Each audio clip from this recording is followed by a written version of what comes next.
Hello मेरे प्यारे बच्चों, नमस्कार।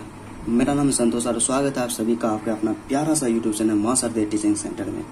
मैं उम्मीद करता हूं कि मेरे प्यारे साथियों आप सभी मस्त होंगे, स्वस्थ होंगे और अपनी पढ़ाई में हमेशा व्यस्त होंगे। यदि आप क्लास 12 का स्टूडेंट है और 2024 में बोर्ड एग्जाम देने वाले हैं तो यह वीडियो आपके लिए काफी स्पेशल होने वाला है, क्योंकि आज हम इसमें चर्चा करेंगे कि हिंदी ग्रामर के मोस्ट इम्पोर्टेंट टॉपिक समास के बारे में। हिंदी ग्रामर के मोस्ट इम्पोर्टेंट टॉपिक समास के बारे में अध्ययन करेंगे, जो कि हमारे एग्जाम के दृष्टिकोण से अत्यंत महत्वपूर्ण है। आज हम इसमें बेस्ट तरीके के साथ समास को समझाने का प्रयास करेंगे।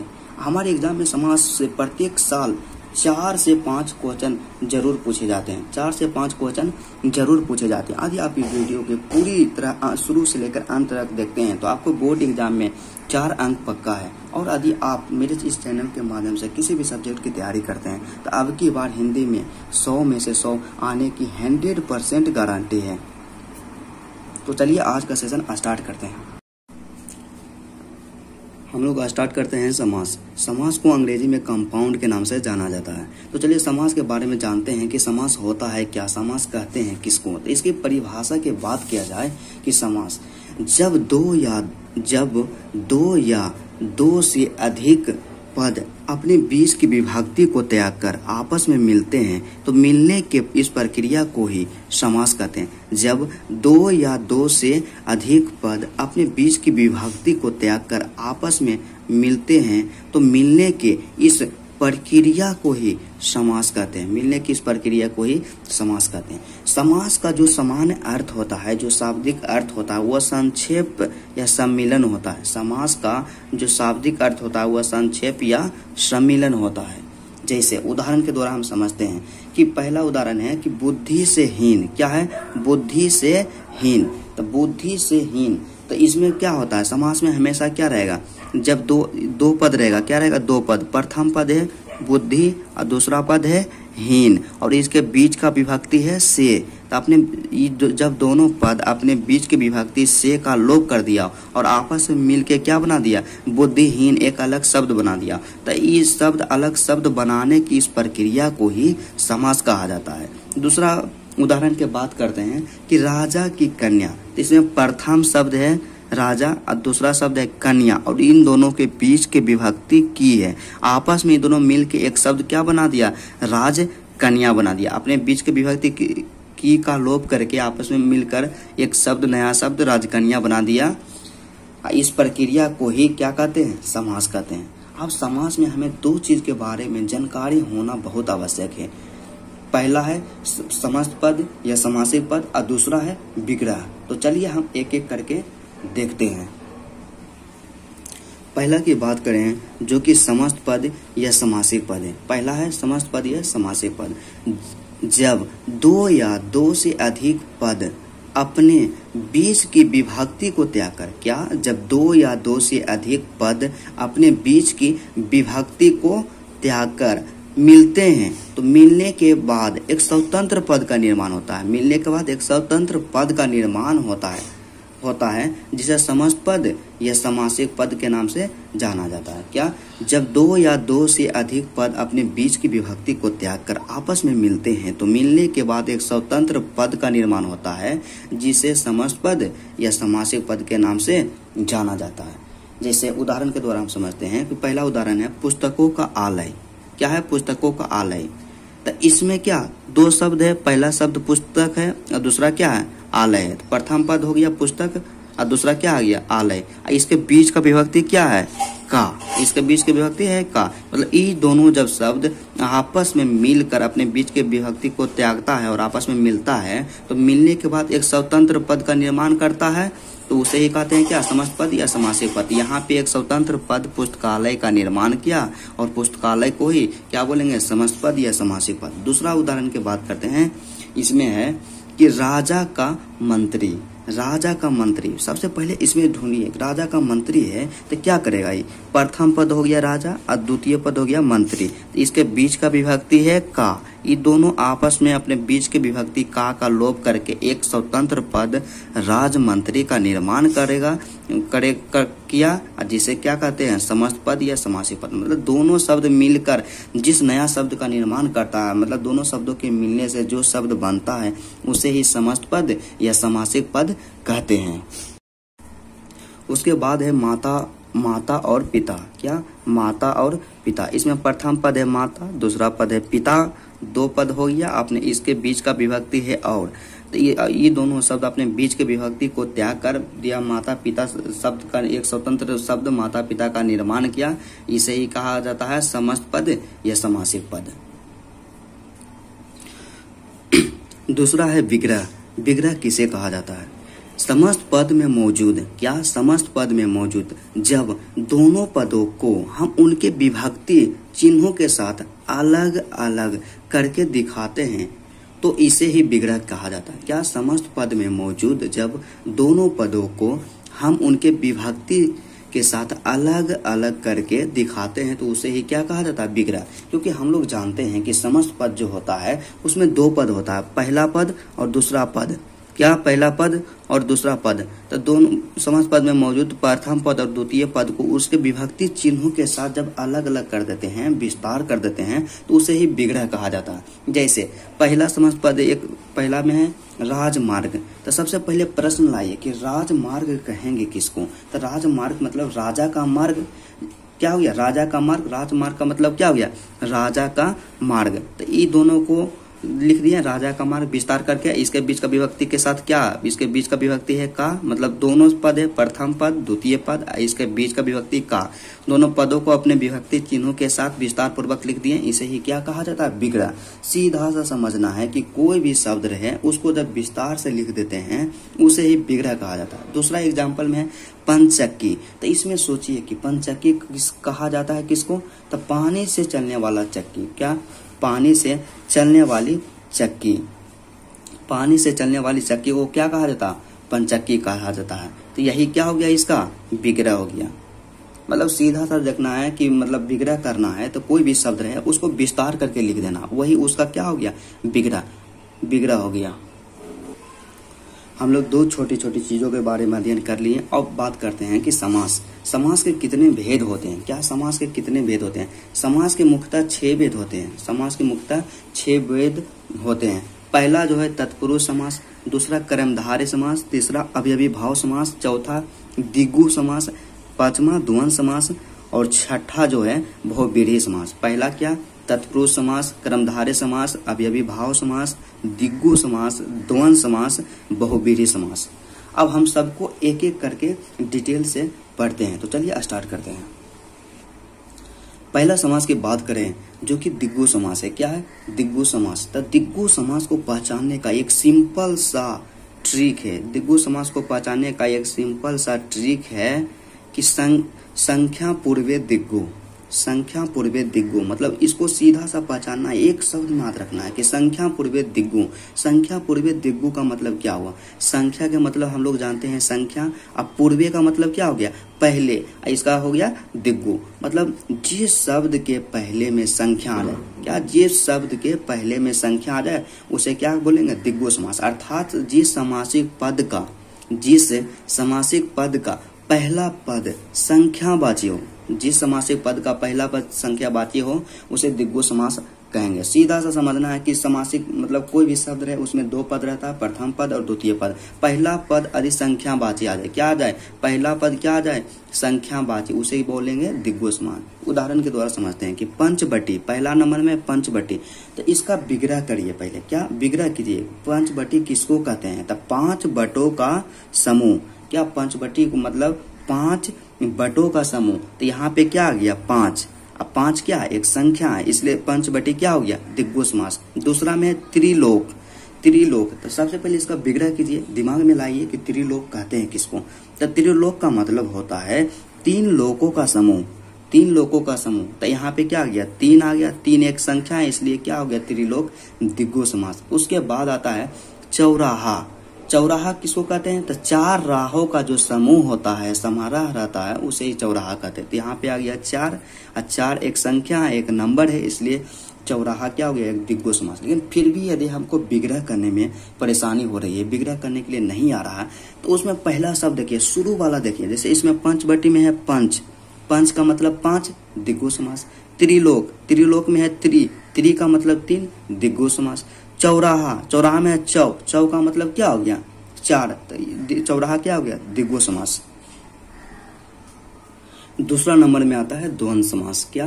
द्वंद्व समास। तो द्वंद्व समास को भी पहचानने का एक छोटा सा ट्रिक है चार्थे द्वंद्व, चार्थे द्वंद्व, अर्थात च और आ के अर्थ में द्वंद्व समास होता है। क्या? च और आ के अर्थ में द्वंद्व समास होता है। मतलब जिस समासिक पद का विग्रह करने पर, जिस समासिक पद का विग्रह करने पर दोनों पदों के बीच और, च, तथा, अथवा, या, एवं, मतलब जिस समासिक पद का विग्रह करने पर दोनों पदों के बीच, से किसी भी समासिक पद में दो पद होता है, प्रथम पद द्वितीय पद, तो दोनों पदों के बीच क्या आ जाए?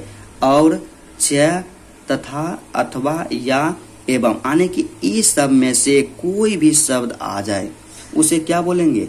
द्वंद्व समास बोलेंगे। क्या बोलेंगे? द्वंद्व समास। मतलब द्वंद्व समास उसे बोलेंगे जिसके विग्रह करने पर और आ जाए, च आ जाए, तथा आ जाए, अथवा आ जाए, आ जाए, एवं आ जाए, उसे बोलेंगे द्वंद्व समास। एक चीज हमेशा याद रखना कि द्वंद्व समास जब भी होगा वहां पे योजक चिन्ह होगा। क्या होगा? दोनों शब्दों के बीच योजक चिन्ह होगा। इस तरह से डैश मतलब क्या रहेगा? योजक चिन्ह रहेगा। द्वंद्व समास में हमेशा दोनों शब्दों के बीच क्या रहेगा? योजक चिन्ह रहेगा।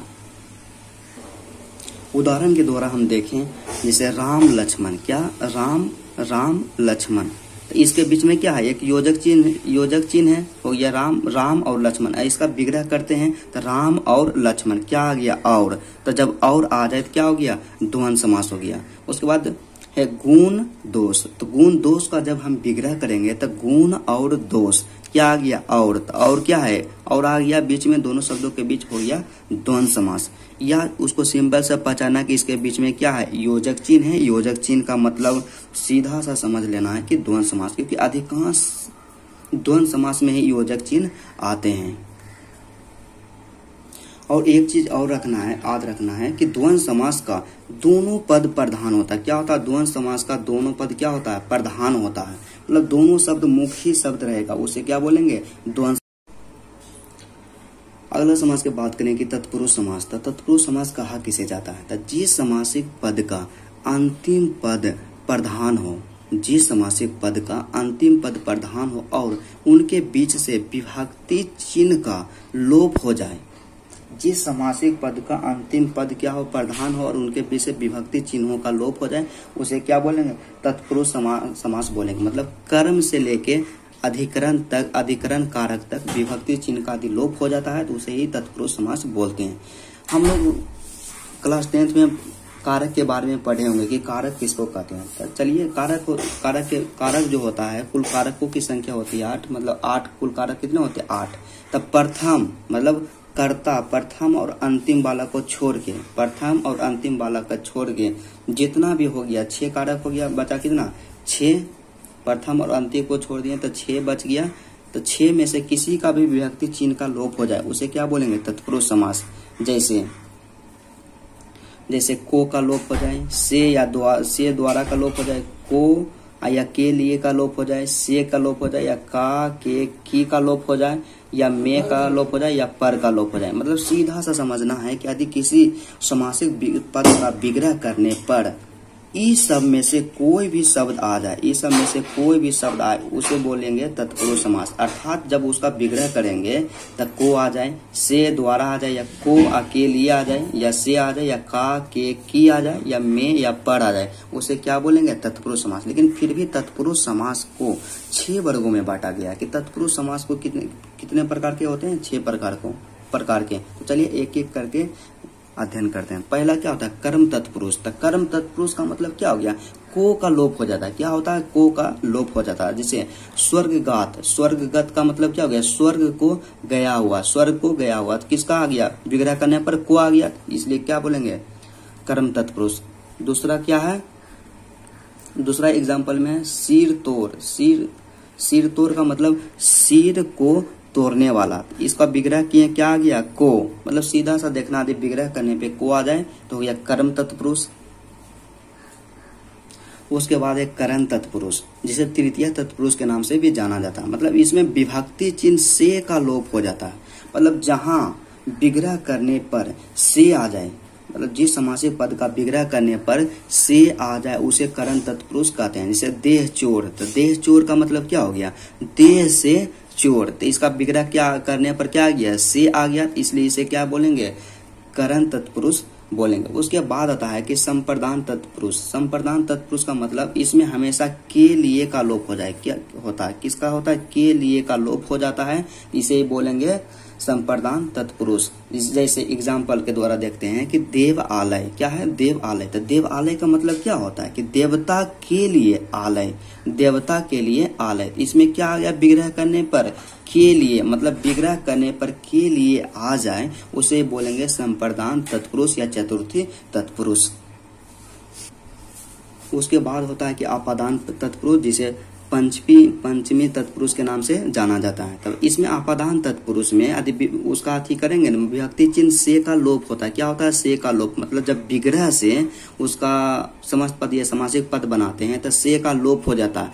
यह समस्त पद या समासिक पद का विग्रह हम करेंगे ना तो से आ जाता है, विग्रह करने पर से आ जाता है, उसे क्या बोलेंगे, आपादान तत्पुरुष। जैसे नेत्रहीन, नेत्रहीन का मतलब हो गया नेत्र से हीन, अर्थात इसका विग्रह किए तो नेत्र से हीन, तो विग्रह करने पर क्या आया, से आ गया। तो से आ गया तो इसका मतलब क्या हो गया, आपादान तत्पुरुष। उसके बाद बात होता है कि अगला तत्पुरुष जो है संबंध तत्पुरुष है, जिसे षष्ठी तत्पुरुष के नाम से भी जाना जाता है। तो संबंध तत्पुरुष में का के की का लोप होता है। क्या होता है, का के की का लोप हो जाए उसे क्या बोलेंगे, संबंध तत्पुरुष। जैसे राजकन्या, क्या हो गया, राजकन्या। तो राजकन्या कहने का मतलब हो गया कि राजा की कन्या। तो इसके बीच क्या आ गया, विग्रह करने पर की। सबसे पहले देखना है कि मतलब उसका विग्रह करना, कोई भी शब्द दिया हुआ रहेगा तो उसका विग्रह करना होगा, क्योंकि हमें तो विग्रह नहीं दिया हुआ रहेगा। एग्जाम में जो भी क्वेश्चन आएगा वो समस्त पद या समासिक पद के रूप में आएगा, तो उसको विग्रह करके देखना है।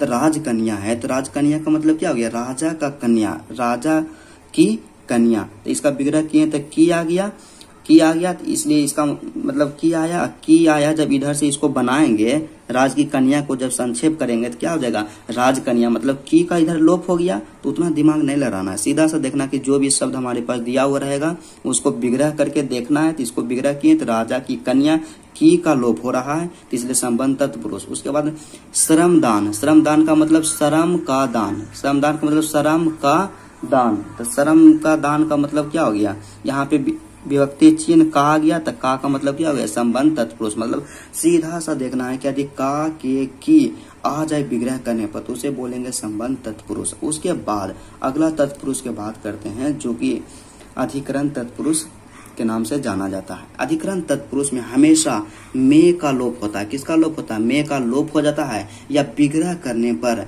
दोनों शब्दों के बीच में आ जाए। क्या विग्रह करने पर दोनों शब्दों के बीच में आ जाए उसे अधिकरण तत्पुरुष कहा जाता है। और अधिकरण तत्पुरुष को सप्तमी तत्पुरुष के नाम से भी जाना जाता है। एग्जाम्पल के द्वारा समझते हैं कि पुरुषोत्तम, क्या है पुरुषोत्तम। पुरुषोत्तम का मतलब क्या होता है, पुरुषों में उत्तम। पुरुषोत्तम का मतलब पुरुषों में उत्तम। विग्रह किए क्या आ गया, में। अब में का मतलब सीधा से समझ लेना है कि अधिकरण तत्पुरुष। उसके बाद क्या है, रणवीर। रणवीर का मतलब गया रण में वीर। तो यहाँ विग्रह किए क्या आ गया, में। इसका मतलब क्या हो गया, अधिकरण तत्पुरुष। लेकिन हमारे एग्जाम में क्वेश्चन इस तरह से नहीं पूछा जाता कि कौन आपादान तत्पुरुष है, कौन संबंध तत्पुरुष है, कौन अधिकरण तत्पुरुष है। सीधा सा क्वेश्चन पूछेगा कि एक शब्द दे देगा, अब बोलेगा कौन सा समास है, तत्पुरुष समास, क्रमधारय समास, बहुव्रीहि समास। इस तरह से 4 गो ऑप्शन देगा, उसी में सेलेक्ट करना रहेगा। तो उतना दिमाग नहीं लड़ाना है, सीधा सा देखना है कि यदि किसी शब्द का विग्रह करने पर को या से द्वारा या को या के लिए, से, का, के, की, में, पर, मतलब इस सब शब्द में से कोई भी आ जाए तो उसका मतलब समझना है कि वह तत्पुरुष समास है। क्या है, तत्पुरुष समास है। अगला समास की बात करेंगे कर्मधारय समास। कर्मधारय समास हमारे एग्जाम के दृष्टिकोण से बहुत ही महत्वपूर्ण है, क्योंकि हर एक साल इसे प्रश्न पूछे जाते हैं। तो चलिए कर्मधारय समास को एक सिंपल सा ट्रिक के साथ समझते हैं, क्योंकि अक्सर विद्यार्थी इसमें कंफ्यूज रहता है। इस कर्मधारय समास में प्रथम पद इस समास में प्रथम पद दूसरे पद की विशेषता बतलाता है। प्रथम पद जो रहेगा दूसरे पद की विशेषता बतलाएगा। मतलब हम आपको बताएं कि कोई भी समास रहेगा उसमें दो पद रहता है, प्रथम पद और द्वितीय पद। प्रथम पद जो रहेगा दूसरे पद की क्या बताएगा? विशेषता। प्रथम पद जो रहेगा दूसरे पद की विशेषता बतलाएगा, उसे क्या बोलेंगे? कर्मधारय समास। लेकिन फिर भी समझ में नहीं आया तो दूसरा है कि दूसरे पद की तुलना हो, मतलब उसमें हमेशा कर्मधारय समास में हमेशा दूसरे पद की तुलना होगा या उसका विग्रह करेंगे न तो है जो के समान आएगा। क्या है? जो के समान आएगा। लेकिन फिर भी आपको समझ में नहीं आता, एक छोटा सा सिंपल सा ट्रिक है कि दूसरा पद क्या है? प्रथम पद रहेगा, किसी भी पहला पद रहेगा और उसके बाद दूसरा पद। किसमें? दूसरे पद में कैसे लगाकर प्रश्न करना है। दूसरे पद में कैसे लगाकर प्रश्न करना है। यदि उत्तर आ जाए तो कर्मधारय समास होगा। दूसरे पद में कैसे लगा के प्रश्न करना है, यदि उत्तर आ जाए तो क्या बोलेंगे? कर्मधारय समास बोलेंगे। जैसे उदाहरण के द्वारा समझते हैं कि पहला एग्जाम्पल हमारे पास है कि काली मिर्च। क्या है? काली मिर्च। तो काली मिर्च, इसमें हम पहचानेंगे कि पहला पद क्या है? काली, और दूसरा पद क्या है? मिर्च। इसका जब विग्रह भी करते हैं कि काली है जो मिर्च, पहला पद हो गया काली और दूसरा पद हो गया मिर्च, मतलब काली है जो मिर्च। तो मिर्च कैसा है? दूसरा पद क्या है? मिर्च। और मिर्च में कैसे प्रश्न करना है? कैसे लगा के? मिर्च में कैसे लगा के प्रश्न करना है? तो मिर्च कैसा है? काली। तो उत्तर आ गया क्या? काली। उत्तर जब आ जाए तो क्या हो गया? काली मिर्च। कर्मधारय समास हो गया। उसके बाद अगला समास की बात करते हैं। अगला बात करते हैं एग्जाम्पल में कि नील कमल। तो नील कमल में पहला पद नील और दूसरा पद क्या है? कमल। इसका विग्रह भी करते हैं तो नीला है जो कमल। तो नीला है जो कमल, मतलब कमल कैसा है? दूसरा पद है कमल। कमल में क्वेश्चन करना है कैसे लगा के कि कमल कैसा है। तो आंसर आया नीला। आंसर आ गया, हो गया क्या? कर्मधारय समास। या देखना है कि मतलब द्वितीय पद की प्रथम पद विशेषता बता रहा है। द्वितीय पद की प्रथम पद विशेषता बता रहा है कि कमल नीला है। जब विशेषता बताए तो सीधा सा समझना कि कर्मधारय समास। पीताम्बर। तो पीताम्बर का मतलब क्या हो गया? पीला है जो अंबर। तो अंबर कैसा है? पीला। तो क्या हो गया? कर्मधारय समास। चंद्रमुखी। चंद्रमा के समान मुख वाली। चंद्रमा के समान मुख वाली। प्रथम पद हो गया चंद्र, दूसरा पद हो गया मुखी। मुखी में क्या कैसे लगा के प्रश्न करना है कि मुखी कैसी है? चंद्र के समान। क्या है? चंद्र के समान। चंद्र के समान है। आंसर आ गया, क्या हो गया? कर्मधारय समास। या प्रथम पद जो है द्वितीय पद की विशेषता बता रहा है कि मुख जो है चंद्रमा के समान है। उसके बाद अगला है कि महापुरुष। तब महापुरुष में प्रथम पद महा, दूसरा पद पुरुष। तब महापुरुष कहने का मतलब हुआ कि महान है जो पुरुष। क्या? महान है जो पुरुष, उसे ही बोलते हैं महापुरुष। तो दूसरा पद क्या है? पुरुष। तो पुरुष कैसा है? महान है। तो आंसर आ गया, क्या हो गया? महापुरुष। कर्मधारय समास। अगली समास की बात किया जाए जो अवयवी भाव समास है, जो हमारे एग्जाम के दृष्टि से अत्यंत महत्वपूर्ण है। इससे प्रत्येक साल क्वेश्चन पूछा जाता है। इसलिए क्या है, अवयवी भाव समास बहुत इंपॉर्टेंट है। तो चलिए अवयवी भाव समास के बारे में पढ़ते हैं कि जिन शब्दों के प्रारंभ में उपसर्ग लगाओ। क्या? जिन शब्दों के प्रारंभ में उपसर्ग लगाओ उसे अवयवी भाव समास कहते हैं। जिन शब्दों के प्रारंभ में, मतलब कि शुरू में उपसर्ग लगाओ उसे क्या कहते हैं? अवयवी भाव समास कहते हैं। जैसे यथा, वे, प्रति, भर, आ, अनु, नीर, प्र आदि। मतलब ई सब यदि किसी शब्द के शुरू में उपसर्ग लगा हो उसे अवयवी भाव समास कहेंगे। जैसे कुछ उपसर्ग के उदाहरण है, जैसे अथा हो गया, वे हो गया, प्रति हो गया, भर हो गया, आ हो गया, अनु हो गया, गिर हो गया, प्र हो गया। मतलब ये सब शब्द यदि किसी शब्द के पहले लगा हुआ हो तो क्या हो गया? उपसर्ग हो गया। जैसे अथा संभव। अथा संभव का मतलब क्या हो गया? जब इसका संधि विच्छेद करते हैं तो अथा प्लस संभव। तो अथा क्या? अथा क्या है? एक उपसर्ग है। या अथा संभव भी क्या हो गया? अवयवी भाव समास हो गया। उसके बाद दूसरा है अनुरूप। अनुरूप का जब संधि विच्छेद करते हैं तो आता है अनु प्लस रूप। तो अनु प्लस रूप मतलब रूप के योग। तो अनु क्या है? अनु जो है एक उपसर्ग है, इसलिए अनुरूप को हम अवयवी भाव समास बोल सकते हैं। उसके बाद तीसरा उदाहरण में आजन्म है। आजन्म को जब हम संधि विच्छेद करते हैं तो आ प्लस जन्म आता है। आजन्म जो आ है वह क्या है? एक उपसर्ग है, इसलिए आजन्म एक अवयवी भाव समास है। और आजन्म का मतलब होता है जन्म से लेकर, आजन्म का मतलब जन्म से लेकर। और दूसरा नियम क्या होता है अवयवी भाव समास का, कि यदि एक ही शब्द दो बार हो, क्या एक ही शब्द रिपीट हो, मतलब एक ही शब्द जो है ना वो दो बार आ जाए। जैसे रातों रात, बीचों बीच, धीरे धीरे, बार बार, पहले पहल, घर घर। मतलब सीधा सा समझना है कि अवयवी भाव समास को पहचानना है तो उसके शुरू में क्या लगा हुआ रहेगा, उसके शुरू में उपसर्ग लगा हुआ रहेगा। और एक ही शब्द यदि बार बार रिपीट हो, मतलब दो बार रिपीट हो तो उसे क्या बोलेंगे, अवयवी भाव समास। से रातों रात, बीचों बीच, धीरे धीरे, बार बार, पहले पहल, घर घर, यादें।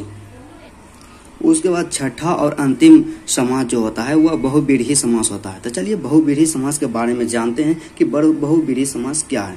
तो जिस समास का ना तो प्रथम पद प्रधान हो, क्या, जिस समास का ना तो प्रथम पद प्रधान हो और ना ही दूसरा पद, बल्कि दोनों पदों के माध्यम से एक विशेष अर्थ का बोध होता है। मतलब जिस समास का ना तो प्रथम पद प्रधान हो और ना ही दूसरा, बल्कि दोनों पदों के माध्यम से एक विशेष अर्थ, मतलब तीसरा अर्थ निकलता, उसे क्या बोलेंगे, अवयवी भाव समास। हम आपको बताएं कि समास में क्या दो पद रहता है, क्या रहता है, दो पद। पहला एक होता है प्रथम पद, दूसरा होता है दूसरा पद होता है। तब प्रथम पद और दूसरा पद दोनों पद प्रधान नहीं हो और दोनों पदों के मिलने से एक तीसरा पद बनता है, तीसरा पद का निर्माण होता है, उसे कहते हैं बहुव्रीहि समास। इसका एक सिंपल सा ट्रिक है कि इसमें हमेशा, मतलब ज्यादातर, अधिकांश समय देवी देवताओं का नाम आता है। क्या आता है, देवी देवताओं का नाम आता है। चलिए इसको उदाहरण के द्वारा हम समझते हैं। पहला क्या है, दशानंद है। दशानंद का मतलब क्या हो गया, दशानंद का मतलब हो गया 10 मुख है जिनके, 10 मुख है जिनके, मतलब किनके 10 मुख है, अर्थात रावण। दशानंद का मतलब क्या हो गया, रावण। यहाँ दशा के मतलब दशा जो है, दशा भी क्या है, प्रधान नहीं है और नन भी प्रधान नहीं है। तो मतलब इसको जब ये दोनों शब्द मिला तो हो गया दशानंद। दशानंद जो रावण को कहा जाता है, तो मतलब तीसरा शब्द क्या बना, रावण। तो यहाँ पे दशानंद को हम बहुव्रीहि समास कहेंगे। उसके बाद है नीलकंठ। नीलकंठ का मतलब क्या हो गया, नीलकंठ। नीलकंठ मतलब नीला कंठ है जिनका। तो नीला कंठ है जिनका, किनका नीला कंठ होता है, शिव जी का होता है, महादेव का होता है, शंकर भगवान का नीला कंठ होता है। मतलब इससे एक विशेष अर्थ निकला, देवी देवता के नाम सीधा आ गया, क्या हो गया, बहुव्रीहि समास। उसके बाद आता है लंबोदर। क्या आता है, लंबोदर। तो लंबोदर, लंबा है उदर जिनका, क्या, लंबा है उदर जिनका। लंबा किनका उदर रहता है, गणेश जी के। इससे क्या किनका बोध हो गया, गणेश। मतलब लंबोदर किन्हें कहा जाता है, गणेश भगवान को कहा जाता है, इसलिए लंबोदर क्या हो गया, बहुव्रीहि समास हो गया। उसके बाद अगला है गिरिधर। गिरिधर का मतलब गिरी को धारण करने वाला। तो गिरी को धारण करने वाला गिरिधर श्री कृष्ण भगवान को कहा जाता है। किसको, श्री कृष्ण भगवान को। तो यहाँ पे श्री कृष्ण आ गए तो ये क्या हो गए, बहुव्रीहि समास हो। उसके बाद क्या है, त्रिलोचन। तो त्रिलोचन का विग्रह करने पर होता है तीन है लोचन जिनके। तो यहाँ पे क्या होता है, तीन आ गया था। तीन आने से कई विद्यार्थी यहाँ कंफ्यूज हो जाते हैं कि यहाँ पे तीन आ गया था। तीन का मतलब क्या, तीन एक संख्या है, तो इसलिए हम इसको द्विगु समास बोलेंगे त्रिलोचन के। लेकिन नहीं, यहाँ पे त्रिलोचन का मतलब होता है शंकर भगवान, मतलब शिव जी होता है। इसका कोई विशेष अर्थ निकल रहा है तो क्या हो जाएगा, बहुव्रीहि समास। तो एक चीज हमेशा ध्यान देखना है कि यदि संख्या का बोध हो रहा है लेकिन उसका कोई विशेष अर्थ, मतलब कि तीसरा अर्थ नहीं निकल रहा, तब वो होगा द्विगु समास। लेकिन यदि उसका कोई तीसरा अर्थ निकल रहा है तो वो हो गया क्या, बहुव्रीहि समास हो गया। ठीक, उसके बाद अगला बात करते हैं कि बिना पानी। बिना पानी कहने से आपको साफ साफ स्पष्ट होता होगा कि माँ सरस्वती को बिना पानी कहा जाता है। तो बिना पानी देवी देवता के नाम आ गया तो क्या हो गया, बहुव्रीहि समास।